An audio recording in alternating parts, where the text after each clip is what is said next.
Orang itu kehidupannya bermasalah karena penghidupannya bermasalah, atau penghidupan bermasalah karena kehidupan bermasalah. Wong lanang pinter kaya apa, nek disentak bojo wedok bento dadak. Iku rungokno sing duwe bojo bojomu nek ora pinter golek maisyah, ora pinter golek duit, ora pinter golek rizki, ojo sentak. Kuwi mundak bento. Laki-laki yang terlilit hutang, keluarga yang terlilit hutang, rata-rata sing lanang senengane muni, wong wedok cetha apa. Iku urusane wong lanang, wong wedok meneng. Wong lanang model ngono, plek. Tambah akeh, tambah akeh, apane? Utange. Maka kadang keajaiban Allah itu datang bukan dari logika, bukan dari akal yang kita cerna, bukan strategi-strategi yang kita bangun, tapi Allah mendatangkan keajaiban karena keyakinan kita. Makanya perbaiki hidup kita dengan purpose of life.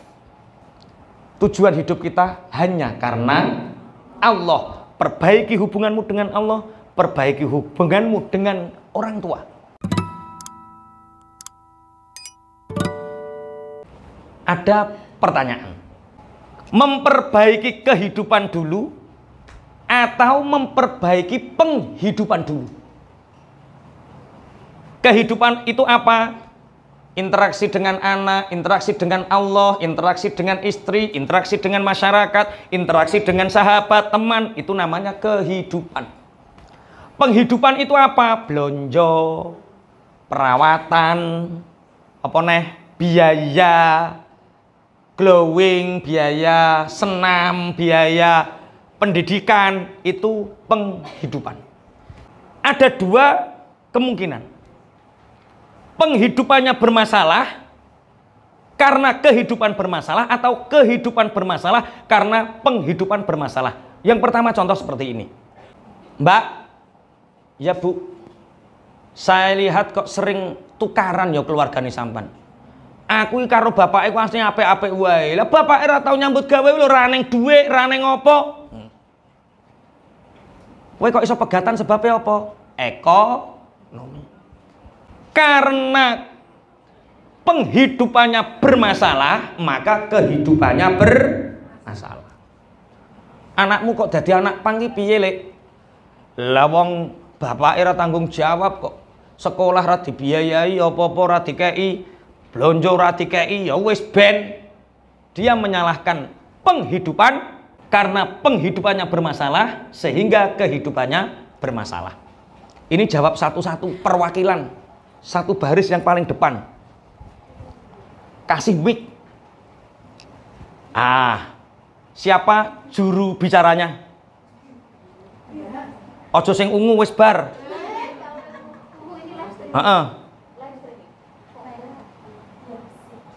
Oke.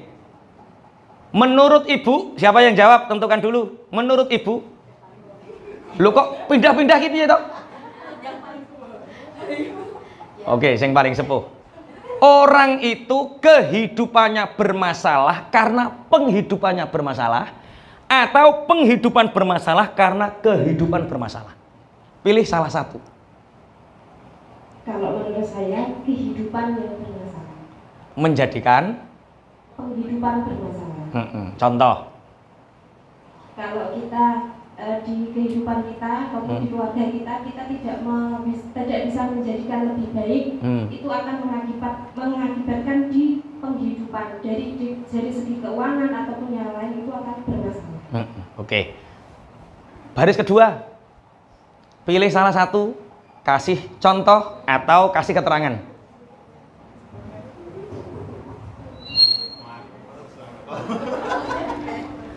Sing terakhir gak oleh nolak wi.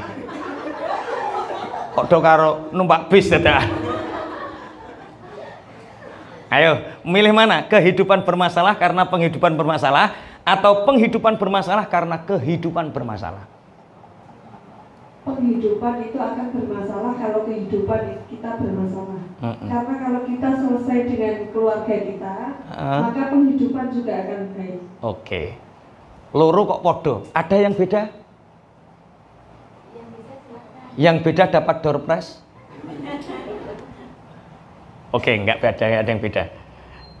Tadi malam di pondok saya itu ngajinya itu ada door prize-nya. Sebenarnya door prize-nya umroh. Tapi uangnya belum cukup, akhirnya door prize-nya ya mesin cuci. Terus hewan kurban. Kemudian ada 90 gamis, mukena, sarung dan lain sebagainya. Ono sing mas-masan barang ya ono. Oke. Ada seorang teman. Dia dari kecil pinter, alim, disiplin. Ketika mudanya dia mudah untuk mengumpulkan uang. Penghidupannya baik, punya rumah, punya mobil, ijek Joko, wis duwe mobil, wis duwe rumah. Kemudian menikah. Ketika menikah, istrinya hamil, punya anak satu, mobilnya terjual. Rumah tidak terawat. Pekerjaannya semrawut. Ketika ditanya kenapa seperti itu, saya nggak tahu Pak Kiai. Bagaimana hubunganmu dengan istri? Saya itu gimana Pak Kiai ya? Lah gimana piye? Keputusan apapun itu terus terang di tangan istri. Padahal sing pinter bojone, sing sugih sing lanang, tapi keputusan di tangan istri. Artinya apa? Wong lanang pinter kaya apa, nek disentak bojo wedok bento dadak. Iku rungokno sing duwe bojo bojomu nek ora pinter golek maisyah, ora pinter golek duit, ora pinter golek rizki, ojo sentak. Kuwi mundak bento. Klenga-klengo terus. Nggih. Dadi kenapa ada laki-laki yang cerdas? Itu karena di belakangnya ada seorang wanita yang spot, yang lebih cerdas. Ada satu makalah waro akul lirojulin azimin mar'atun solihatun. Di belakang laki-laki yang hebat, di belakang laki-laki yang super, itu ada wanita solihah yang mendukungnya. Aku iso gawe materi ngene iki, iso nyekel perkara sing nguri guyu-guyu iki. Iki umpama ndang teko omah langsung diteror. Duit endi? Wah, bento dadak. Khutbah yo kleru. Ngimami yo kleru. Ngekeki materi yo kleru perkara apa? Yo iling monster ning omah. Jadi wong hebat, wong lanang sing hebat itu karena ada istri yang hebat. Berarti kalau ingin memperbaiki penghidupan, rizkinya banyak, uangnya banyak, maka salah satunya adalah perbaiki kehidupan. Karena penghidupan bermasalah, materi bermasalah, itu karena kehidupannya bermasalah. Makanya ada orang terlilit hutang 3M. Tak tanya, bagaimana hubunganmu dengan Allah? Jawabannya, Pak Yai, aku rene iki butuh duit lunas utang. Kok hubunganku karo Allah mbok takokno bering? Pokoke ning duit 3M saiki lunas. Nek sampean duwe kei, gak duwe rasah kakek ngomong. Aku yo meneng wae, pantes wong iki 3M. Mestine luwih pantes 8M. Aku ora trimo nek wong model ngene iki 3M tok. Tak tanya, Mas. Iya Pak Yai. Sampean kepingin 3M itu lunas? Iya. Kula nggih kepingin lunas, nek duwike ya tetep lunas. Tak tanya bagaimana hidupmu, bagaimana hubunganmu dengan Allah. Iku salah satu cara agar sampean iku asline cepet utange lunas. Tapi sampean gak sadar, kehidupannya Anda bermasalah. Tapi sing salah ki ora bisnise, kancamu nipu, bukan kancamu nipu itu atas rekomendasinya Allah. Nek pengen nipu cah kae lho. Karo Gusti Allah direkomendasikan, akhirnya teko tunuk nipu. Karena apa? Al-Quran sekian lama tidak dibaca, Tuhannya sekian lama tidak pernah dimintai, tidak pernah disembah, tidak pernah dipuji. Siji, bagaimana hubunganmu dengan Allah? Nomor loro, bagaimana hubunganmu dengan keluarga? Laki-laki yang terlilit hutang, keluarga yang terlilit hutang, rata-rata sing lanang senengane muni, wong wedok cetha apa? Iku urusane wong lanang, wong wedok meneng. Wong lanang model ngono, plek. Tambah akeh. Apane? Utange. Laki-laki boleh meminta pendapat istri, tapi istri jangan ambil keputusan. Dik, aku apa ngene iki cara sampean piye, Dik? Nek cara aku ngene, Mas, tapi aku gak menentukan loh, keputusan di tangan jenengan. Iku wong wedok sing sholihah. Ana wong wedok, pokok ngene. Gak ngene turu njaba. Ayo, mulai. Pokok ngene gak ngene turu njaba. Wong wedok kok ngono ki lho piye? Makanya kula seneng. Istri saya itu jarang jalan di depan saya, itu jarang banget. Bahkan seakan-akan kalau nggak di rumah nggak pernah. Kalau di luar itu mesti jalan di belakang saya. Kenapa? Kalau dalam kitab Ta'limul Muta'alim, seorang istri yang berjalan di depan suami, cenanalan di si ibu julanange, maka si keluarga ini akan diuji oleh Allah dengan kesempitan rezeki. Makanya dadi wong wedok aja gelem mlaku ning ngarepe sing lanang. Nek mlaku kudu ning pinggire utawa ning ngurine. Umpama bojone wong lanang kok mlaku ning ngarepe seret ngene iki. Iki ketoke sampean mlakune ning pinggire ning gurine apa ning ngarepe?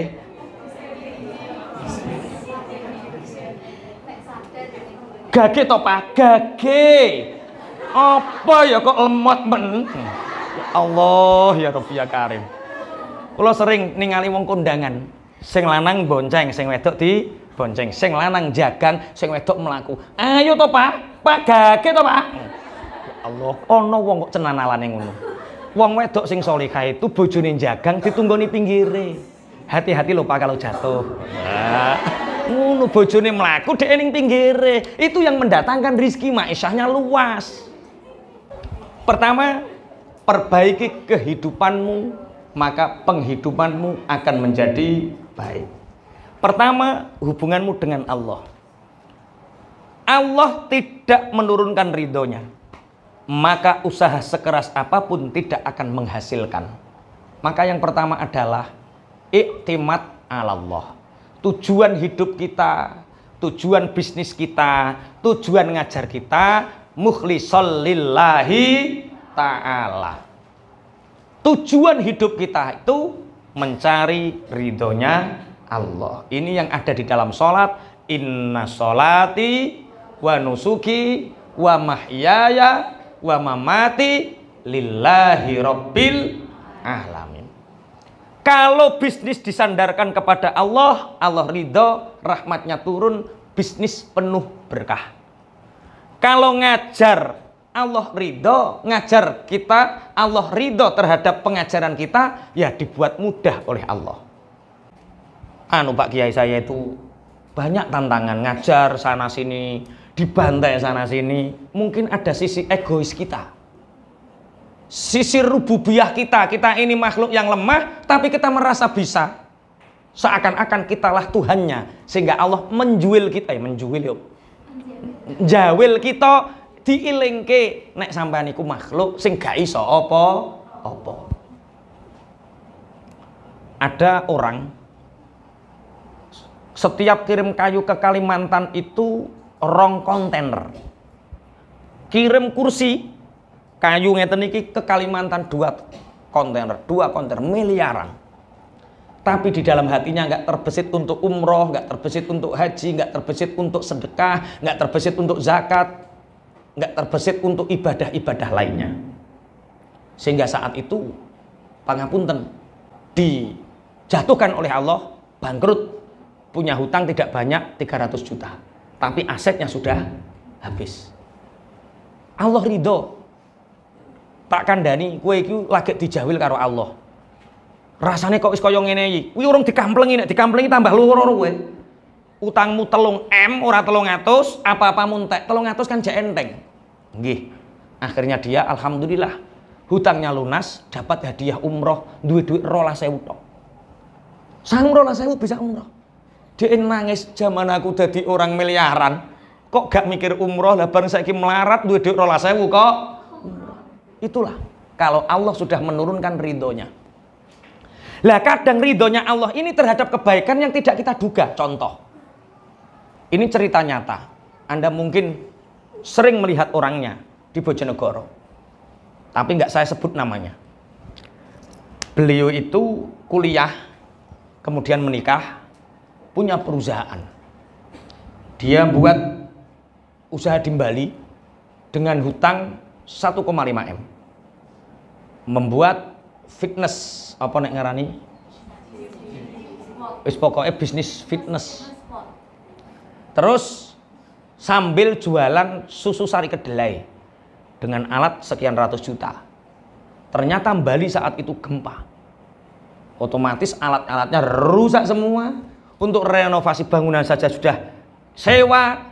Akhirnya dia terlilit hutang di angka semua dijual untuk bayar hutang. Dia punya hutang sekitar 750 juta. Cerita sama temennya, diajak ke pondok. Pak Kiai, bagaimana ini saya. Lah kira-kira sing ape bodol apa, Mas? Saya itu punya sawah yang tidak pemberian orang tua, murni sawah saya.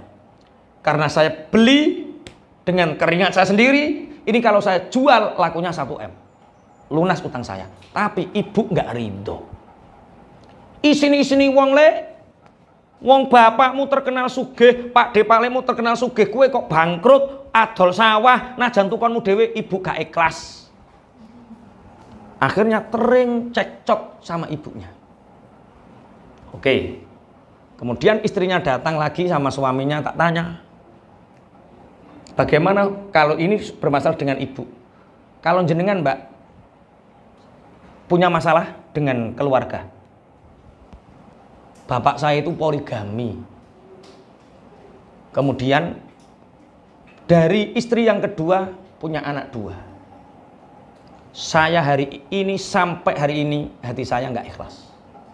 Sama ibu yang kedua karena menyakiti ibu yang pertama saya nggak ikhlas, dendam. Karena dia punya hutang nurut sama saya. Sampan pingin lunas utangnya Mbak, pingin Pak Kiai. Mas apa? Sore ini pulang, minta maaf sama ibu, nggak jadi jual tanah. Lah kalau nggak jadi wes to nurut dhisik. Nggak jadi jual tanah, terus minta pendapat ibu tanah mana yang boleh dijual. Oke, Mbak, nek kepingin lunas, nggih Pak Kiai. Cari istri kedua. Pertama minta maaf sama bapak yang selama ini Anda nggak enak hati sama beliau. Minta ridhonya, kemudian cari adikmu karena ibunya yang sudah meninggal, ziarah di makamnya, minta maaf, cari anaknya, dua-duanya anggap dia sebagai adikmu. Relakan hatimu, ikhlaskan, ridho, perbaiki kehidupanmu. Datang lagi, Pak Kiai, ibu alhamdulillah pun lego, alhamdulillah sawah gak didol, nek kepingin adol sing sawah andan-andanan. Iku didol 75 juta lurane wong nawar Pak Kiai. Enggak laku. Apalagi 100 juta. Hutang saya 750 juta. Sudahlah, ridho. Ya wis sapa nyono. Tulisi sebagai ikhtiar bentuk keridhoanmu terhadap ibu. Tulisi tanah dijual. Istrinya ini minta maaf sama ayahnya. Saking senenge bapake, mulai dikei duit 1 juta. Saking senenge bapake sugih Kapolres. Kei duit 1 juta. Ketemu adik-adiknya disangoni duit 2 jutaan. Seneng adik-adiknya. Pulang cerita, ya Allah Pak Kiai, saya belum pernah punya hati yang tersentuh seperti kemarin. Jebule yo kok penak yo wong apik. Yo penak wong apik iku penak. Hati yang kotor itu yang menyakiti kita. Tahu-tahu pulang bawa uang 50 juta. Seminggu kemudian datang. Utang saya lunas Pak Kiai. Duh, lah kok bisa Mas? Tanah yang saya tulisi dijual, itu ada orang Surabaya lewat. Baru bayangkan, ini kalau kita tua punya sawah andan-andan seperti ini, sana sawah sini sawah, buat rumah indah Mayo. Iya Pak, mumpung punya uang. Iya mumpung punya uang, beli saja tanahnya. Ini berapa Mas? Lah Bapak beraninya nawar berapa? Yo saya beraninya hanya 650 juta Mas. 650 juta Allah hadirkan tambah 50 juta konggone Bapak lunas.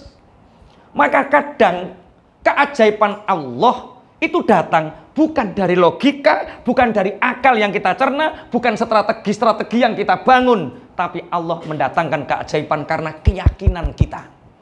Makanya perbaiki hidup kita dengan purpose of life.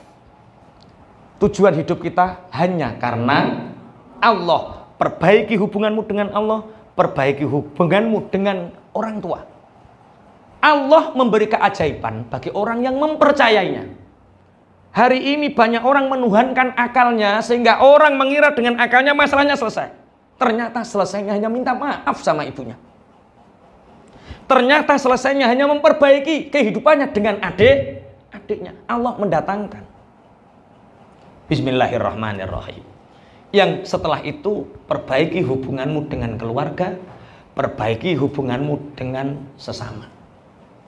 Sebelum kita lanjutkan mungkin ada pertanyaan. Mestinya ini 2 jam. Ini 1 jam setengah kurang 10 menit. Tapi kemarin kan niatnya ora poso. Bareng saiki poso ini yo lesu lah aku. Ini nanti masih ngajar, masih ada kesepuan, masih ada 3 lagi hal sing kudu tak lakoni dalam keadaan puasa. Ki nek muka sama tanggung jawab. Mungkin ada pertanyaan dari sini. Niatkan kembali, tujuan kita hanya lillahi ta'ala. Perbaiki kehidupanmu, maka penghidupanmu akan menjadi lebih baik. Ada pertanyaan, monggo. Oke.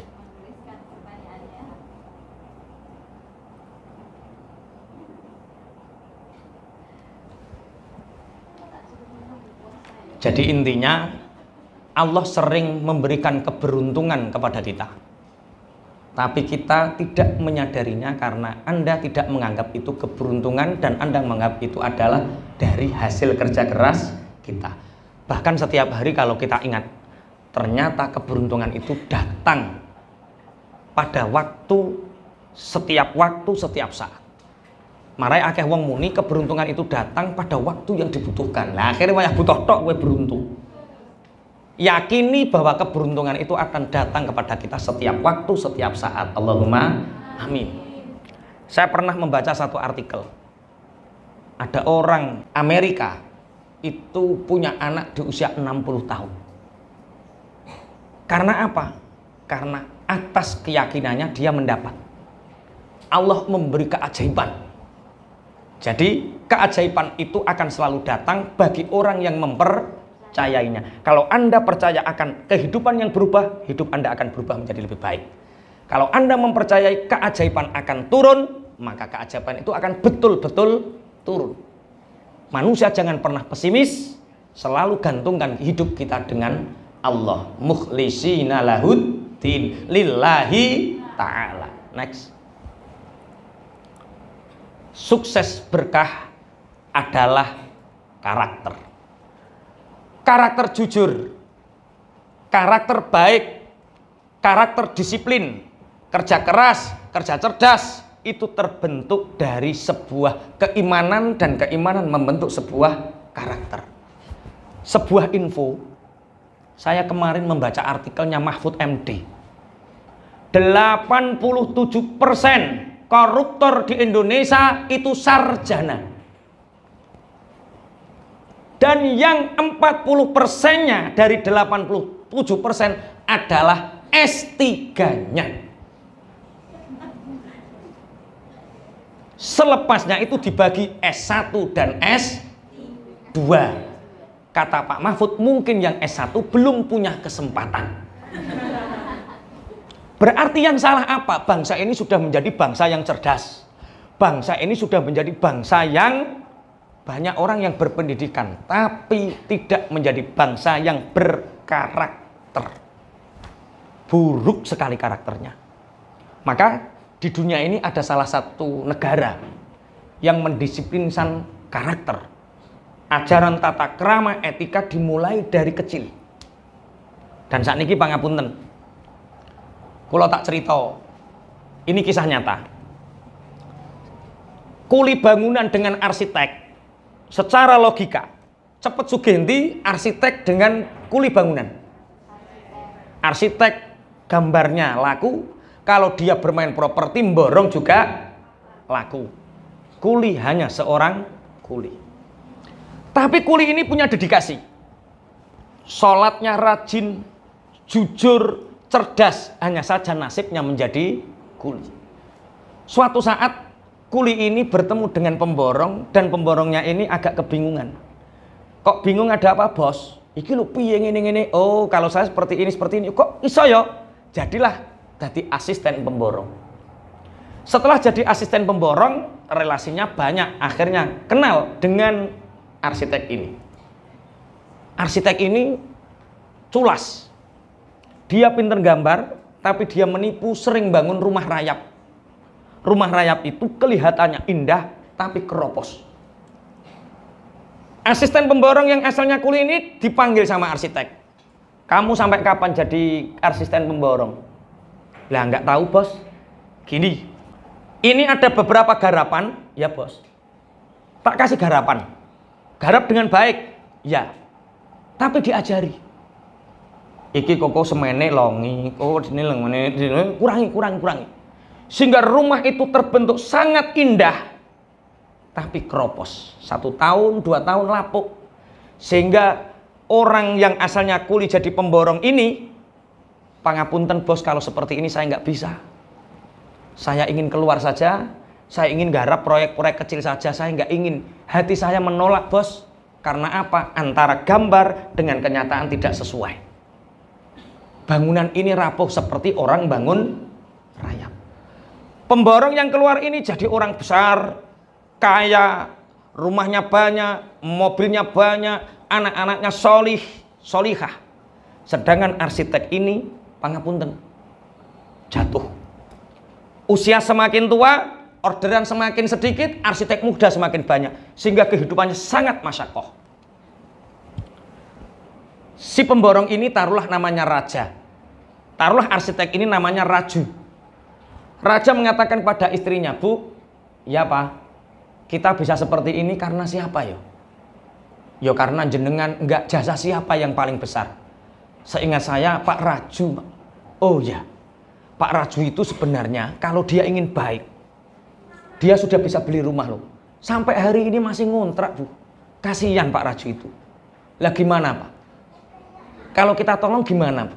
Ya nggak apa-apa, ini ada uang 450 juta. Ini nanti kita buatkan rumah, nanti kita kasih kepada Pak Raju. Iya. Ditelepon, Pak Raju, iya Pak Raja, posisi di mana? Saya di rumah kontrakan. Bisa ke rumah sebentar? Ke rumah. Masya Allah, Ja, kamu kok sukses seperti ini? Ya itu berkat bimbingan jenengan Pak Raju. Keluargamu di mana? Gini-gini, alhamdulillah ya berkah semua, iya. Lah saya loh Ja, sampai hari ini itu belum bisa buat rumah. Gini Pak Raju, orderannya kan semakin sepi. Ya ini tak kasih order. Ini ada uang 450 juta Pak Raju, tolong buatkan rumah.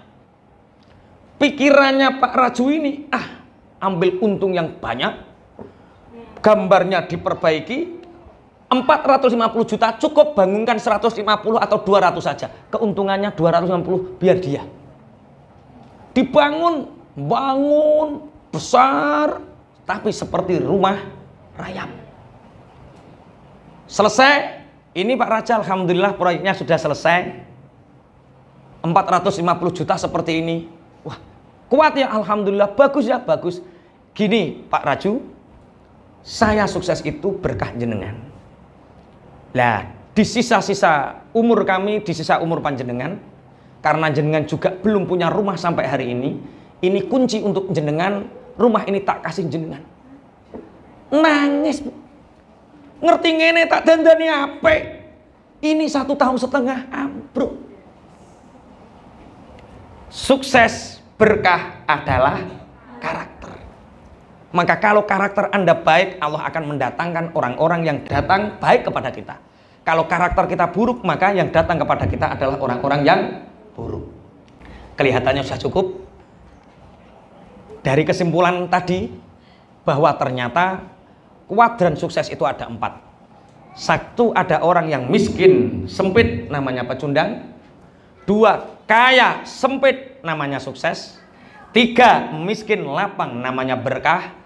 4, kaya dan lapang, namanya sukses berkah. Maka jadilah yang nomor 4, jadilah orang yang sukses dan lapang, namanya sukses berkah, kaya dan lapang. Kemudian di antara 4 kuadran sukses ini, kita harus memanjangkan pikiran kita, melebarkan raga kita, dan meninggikan spiritual kita. Maka iman yang disebut spiritual, fisik yang disebut amal, pikiran yang disebut ilmu dikalikan akan punya wadah yang kuat, namanya volume yang kita sebut dengan kapasitas. Sukses adalah kapasitas. Dan kapasitas ini terbentuk semua dari karakter kita. Karakter apa? Karakter baik terbentuk dari keimanan kita kepada Allah yang disebut mukhlishina lahuddin lillahi ta'ala. Salat kita, ibadah kita, kerja kita, ngajar kita semua karena Allah. Ini yang bisa kami sampaikan. Mohon maaf dari 2 jam mampu kita 1 jam setengah karena memang ternyata wong lesu iku ya rekoso ya anu. Mengkis niku mau ngombe kan ya seger. Tapi insya Allah ini puasa semua ya. Insya Allah, alhamdulillah. Saya ngurang jawab ke head gitu guys. Nggak apa-apa. Uzur kita hari ini ingin tarwiyah, insya Allah tetap diberi pahala tarwiyah. Allahumma amin. Saya seneng. Tarwiyah itu artinya dari kata rawayarwi, menceritakan. Disebut tarwiyah karena pertama kali Nabi Ibrahim menceritakan tentang mimpinya kepada Nabi Ismail. Pada tanggal 8 namanya tarwiyah. Kalau orang haji menyebut tarwiyah itu adalah sholat 5 waktu di Mina, subuh, zuhur, asar, maghrib, isya di Mina namanya tarwiyah. Tarwiyah secara kurban menceritakan mimpi kepada anaknya nama tarwiyah. Darussalam hari ini tarwiyah menceritakan sukses is capacity. Sukses adalah pasiki pokoknya. Tarwiyah. Besok Arafah. Arafah itu tempat sahara di mana orang-orang berkumpul menjadi satu di sana berdoa dan orang di sana diampuni semua dosanya. Allahumma semoga kita bisa semua ke Arafah. Berkali-kali pun nggak apa-apa. Allahumma amin. Al-Fatihah.